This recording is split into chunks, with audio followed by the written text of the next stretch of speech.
Just over 5 months ago, Sucker Punch released Infamous 2 into store shelves and as a digital download from the PlayStation Network. Infamous 2 offered a far better gameplay experience from its predecessor thanks to its improved speed and new moves. Now the engine and the first island of Infamous 2 are back in the new PlayStation Network exclusive title, Infamous Festival of Blood.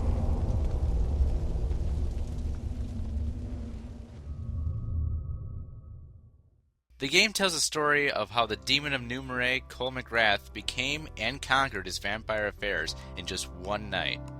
Does this vampire tale offer what is expected of Sucker Punch, or should you avoid this with a loaf of garlic? I would have recognized such a beautiful pair of eyes. Blood of the Conduit, Cole McGrath has revived the supernatural vampire Bloody Mary. In doing so, Bloody Mary bites Cole and curses the superpowered Electric Man into a blood-sucking vampire. As the rules of vampire state, once someone is cursed, they have 24 hours to kill the original vampire who bit them before the effects of the bite permanently turn you into a fanger for life. Come on. I read Dracula. I know how this works.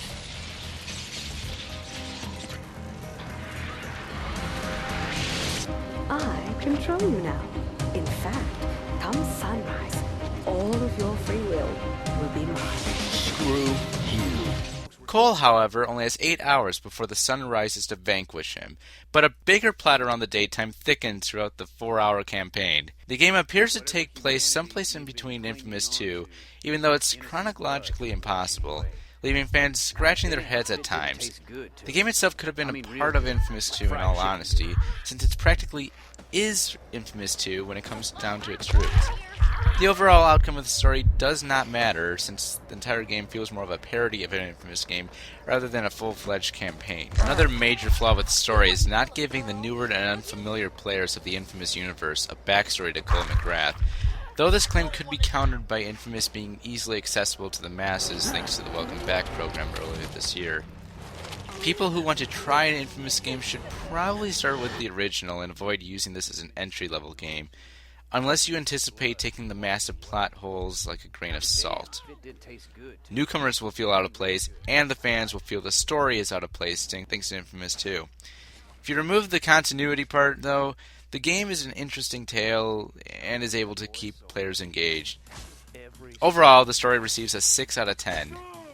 Where Festival of Blood really rocks is its gameplay. You have an open world to explore complete with people, cars, scalable buildings, and of course, superpowers. You can glide with Cole's static thrusters, or take advantage of vampire blood and burst into a swarm of bats to fly across New Marais. When the new blood meter is empty, Cole needs to bite the neck of an unsuspecting pedestrian in order to refill and continue flying.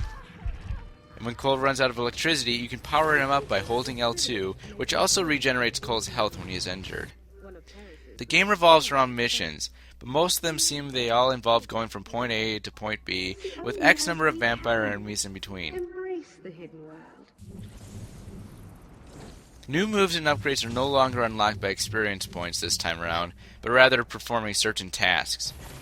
Some involve killing a certain number of enemies, biting a certain amount of people, or even finding notes left by Bloody Mary herself, which dives deeper into her past. The combat, however, is very fun and is able to entertain throughout the entire campaign. Man, the vampire sense is tingling. Another new move is the Vampire Vision. By holding R2, Cole will be able to see more than meets the eye. This vision can decide for hidden clues for locations of Bloody Mary's notes, or is sometimes used in missions. Overall, the gameplay is fun and offers challenges at times. There are occasional moments where the game throws too many enemies at the player, but a reload or two of a checkpoint will give the players the idea of how to go about a situation without too much of a loss. You can even lose yourself scaling building tops, fighting mobs of vampires, collecting jars of blood, or trying to achieve a trophy. The gameplay overall receives a 9 out of 10. The music in this game is similar to Infamous 2, but effectively sets the atmosphere needed to portray the dark night of New Marais. There are echoes of jazz across the streets, and street performers' drums pounding in the background with roars of crowds accompanying them, and even some nice action music when need be.